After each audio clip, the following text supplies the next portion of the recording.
ಆತ್ಮೀಯರೇ ನಮಸ್ಕಾರ. ಮಿರ್ಲೆ ನಮ್ಮೂರು ಚಾನಲ್ಗೆ ಸ್ವಾಗತ. ನಾನು ಮಂಜುನಾಥ್ ಮಿರ್ಲೆ.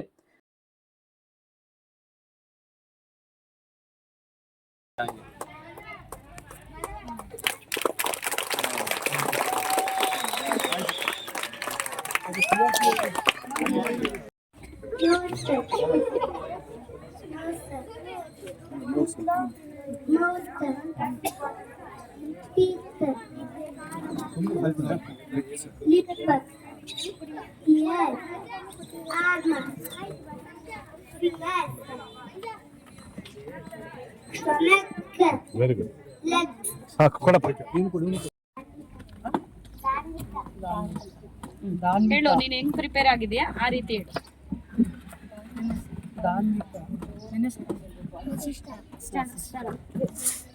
ನಿಮ್ದು ಬೇರೆ ಟಾಪಿಕ್.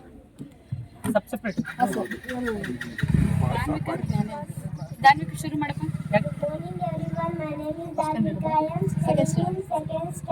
ನಾನು ಇಂದಿನ ಜ್ಞಾನೇಂದ್ರಿಯಗಳ ಬಗ್ಗೆ ತಿಳಿಸುತ್ತೇನೆ. ಜ್ಞಾನೇಂದ್ರಿಯಗಳು ಅಂದರೆ ಜ್ಞಾನವನ್ನು ಉಂಟು ಮಾಡುವ ಅಂಗಗಳನ್ನು ಜ್ಞಾನೇಂದ್ರಿಯಗಳು ಎಂದು ಕರೆಯುತ್ತೇವೆ. ಜ್ಞಾನೇಂದ್ರಿಯಗಳು ಯಾವ್ಯಾವು ಅಂದರೆ ಕಣ್ಣು, ಕಿವಿ, ಮೂಗು, ನಾಲಿಗೆ, ಚರ್ಮ. ಕಣ್ಣು ವಸ್ತುಗಳನ್ನು ನೋಡಲು ಸಹಾಯ ಮಾಡುತ್ತದೆ. ಕಿವಿ ಶಬ್ದಗಳನ್ನು ಕೇಳಲು ಸಹಾಯ ಮಾಡುತ್ತದೆ. ಮೂಗು ಉಸಿರಾಟ ಮತ್ತು ವಾಸನೆ ಕಂಡುಹಿಡಿಯಲು ಸಹಾಯ ಮಾಡುತ್ತದೆ. ಚರ್ಮ ಸ್ಪರ್ಶವನ್ನು ತಿಳಿಸುತ್ತದೆ. ನಾಲಿಗೆ ರುಚಿಯನ್ನು ತಿಳಿಸುತ್ತದೆ. Thank you. ಇಂದು ನಮ್ಮ ದೇಹದಲ್ಲಿ ನಡೆಯತಕ್ಕಂತಹ ಒಂದು ಮುಖ್ಯ ಪ್ರಕ್ರಿಯೆಯಾದ ಜೀರ್ಣ ವ್ಯವಸ್ಥೆಯ ಬಗ್ಗೆ ತಿಳಿಸಿಕೊಡುತ್ತೇವೆ.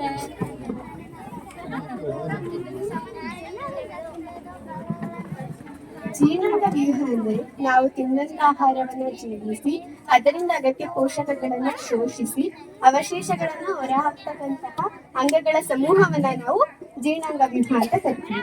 ಜೀರ್ಣಕ್ರಿಯೆ ಅಂದ್ರೆ ನಾವು ತಿಂದಂತ ಆಹಾರ ಸಂಕೀರ್ಣ ಘಟಕಗಳಿಂದ ಸರಳ ಅಣುಗಳಾಗಿ ಮಾರ್ಪಡುವುದಕ್ಕೆ ಜೀರ್ಣಕ್ರಿಯೆ ಅಂತ ಕರಿತೀವಿ. ಜೀರ್ಣಕ್ರಿಯೆಗೆ ಒಳಪಡುವ ಅಂಗಗಳೆಂದರೆ ಮೊದಲನೇದಾಗಿ ಬಾಯಿಯ ಕುಹರ. ಬಾಯಿಯ ಕುಹರದಲ್ಲಿ ಹಲ್ಲು, ನಾಲಿಗೆ ಮತ್ತು ಲಾಲಾರಸ ಗ್ರಂಥಿಗಳಿವೆ. ಹಲ್ಲು ನಾಲಿಗೆಯನ್ನು ಅನ್ನವನ್ನು ಅಗಿಯಲು, ಮತ್ತೆ ನಾಲಿಗೆ ಆಹಾರವನ್ನು ಈ ಬದಿಯಿಂದ ಈ ಬದಿಗೆ, ಈ ಬದಿಯಿಂದ ಈ ಬದಿಗೆ ಆಹಾರದ ವರ್ಗಾವಣೆಗಾಗಿ. ಲಾಲಾರಸ ಗ್ರಂಥಿ ನಮ್ಗೆ ಯಾಕೆ ಬೇಕು ಅನ್ನೋದನ್ನ ನಾನು ಒಂದು ಉದಾಹರಣೆ ಮೂಲಕ ತಿಳಿಸ್ತೀನಿ. ನಾವು ಮನೆಯಲ್ಲಿ ಸಾಂಬಾರನ್ನ ಮಾಡ್ತಾ ಇರ್ತೀವಿ. ಅದಕ್ಕೆ ಕಾಯಿ ತುರಿ, ಟೊಮೊಟೊ, ಈರುಳ್ಳಿ, ಮಸಾಲೆ ಪದಾರ್ಥಗಳನ್ನೆಲ್ಲ ಹಾಕಿರ್ತೀವಿ. ನೀರನ್ನ ಬಿಡ್ತೀವಿ.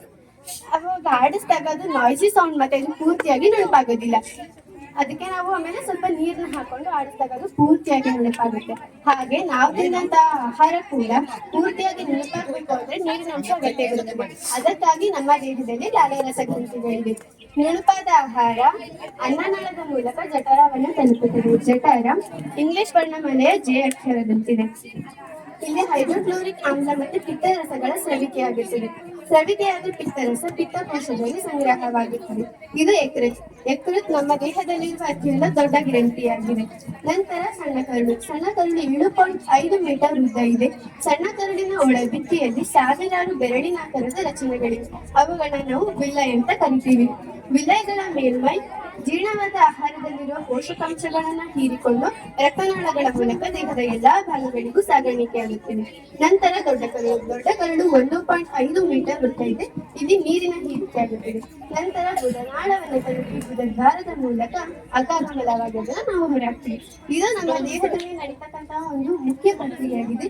ಇದು ನಮ್ಮ ದೇಹದಲ್ಲಿ ನಡೆದೇ ಇದ್ರೆ ಮನುಷ್ಯ ಸಾಯುವ ಸ್ಥಿತಿಯನ್ನು ತಲುಪುತ್ತಾನೆ. ಓಕೆ ಬಿಡವಾ, ನಿಮ್ಮ ಪ್ರೆಸೆಂಟೇಷನ್ ತುಂಬಾ ಚೆನ್ನಾಗಿದೆ. ಏನು ಹೆಸರು ನಿಮ್ದು? ಅಮೃತ. ಒಳ್ಳೆ ಇದು ಓದು. ನೀನು ಲೆಕ್ಚರರ್ ಆಗಲಿಕ್ಕೆ ತುಂಬಾ ಸರ್ ಇನ್ನೊಂದು ನಮಸ್ತೆ, ನನ್ನ ಹೆಸರು ಹೇಮಂತ್ ಕುಮಾರ್. GHPS ಕುಪ್ಪಳ್ಳಿ ಶಾಲೆಯಲ್ಲಿ ಗಣಿತ ಮತ್ತು ವಿಜ್ಞಾನ ಶಿಕ್ಷಕನಾಗಿ ಕೆಲಸ ಮಾಡ್ತಾ ಇದ್ದೀನಿ. ಈ ಒಂದು ಕಾರ್ಯಕ್ರಮ ನಮ್ಮ ಸರ್ಕಾರಿ ಶಾಲೆಗಳಲ್ಲಿ ಬಹಳ ಮುಖ್ಯ. ಯಾವುದೇ ಒಂದು ದಾಖಲಾತಿ ಹೆಚ್ಚಳ ಆಗ್ಬೋದು, ಮಕ್ಕಳಲ್ಲಿ ವೈಜ್ಞಾನಿಕ ಮನೋಭಾವನೆ ಬೆಳೆಸಲಿಕ್ಕಾಗ್ಬೋದು. ಈ ಒಂದು ವಿಜ್ಞಾನ ಪ್ರಯೋಗಗಳ ಮೂಲಕ ಮಕ್ಕಳು ನೈಜವಾಗಿ ಕಲಿತಾಗ ತಮ್ಮ ಜೀವನಕ್ಕೆ ಅಳವಡಿಸಿಕೊಳ್ಳಲು ತುಂಬ ಸರಳವಾದ ಪ್ರಯೋಗಗಳನ್ನು ಭಾಳ ಅಚ್ಚುಕಟ್ಟಾಗಿ ಈ ಶಾಲೆಯಲ್ಲಿ ಶ್ರೀಯುತ ರವಿ ಸರ್ ಅವರು ಮತ್ತು ಅಧ್ಯಾಪಕ ವರ್ಗದವರು ಎಲ್ಲ ತುಂಬ ಚೆನ್ನಾಗಿ ಆರ್ಗನೈಸ್ ಮಾಡಿದರೆ. ಇದೇ ರೀತಿಯಲ್ಲಿ ಮಕ್ಕಳ ಭಾಗವಹಿಸು ಕೂಡ ತುಂಬ ಅಚ್ಚುಕಟ್ಟಾಗಿ ಎಲ್ಲ ಒಂದು ಕಾರ್ಯಕ್ರಮವನ್ನು ಭಾಳ ಸುವ್ಯವಸ್ಥಿತವಾಗಿ ಆರ್ಗನೈಸ್ ಮಾಡಿದ್ದಾರೆ. ಈ ಒಂದು ಕಾರ್ಯಕ್ರಮಕ್ಕೆ ನಮಗೆ ಒಂದು ಜಡ್ಜ್ ಆಗಿ ಕರೆದು ಇಲ್ಲಿ ಮಕ್ಕಳಿಂದ ನಾವು ಕೂಡ ತುಂಬವನ್ನು ತಿಳಿದುಕೊಂಡು ಇದೊಂದು ಪ್ರತಿಯೊಂದು ಶಾಲೆಯಲ್ಲಿ ಒಂದು ಕಾರ್ಯಕ್ರಮಗಳು ನಡೆದಾಗ ನಮ್ಮ ಒಂದು ಸರ್ಕಾರಿ ಶಾಲೆಗಳ ದಾಖಲಾತಿ ಆಗ್ಬೋದು, ಮಕ್ಕಳ ಒಂದು ವೈಜ್ಞಾನಿಕ ಮನೋಭಾವನೆ ಬೆಳೆಸಲಿಕ್ಕೆ ಈ ಒಂದು ಕಾರ್ಯಕ್ರಮ ಬಹಳ ಸಹಕಾರಿ ಅಂತ ನಾನು ಈ ಸಂದರ್ಭದಲ್ಲಿ ಹೇಳಕ್ಕೆ ಇಷ್ಟಪಡ್ತೀನಿ. ನಮಸ್ಕಾರ.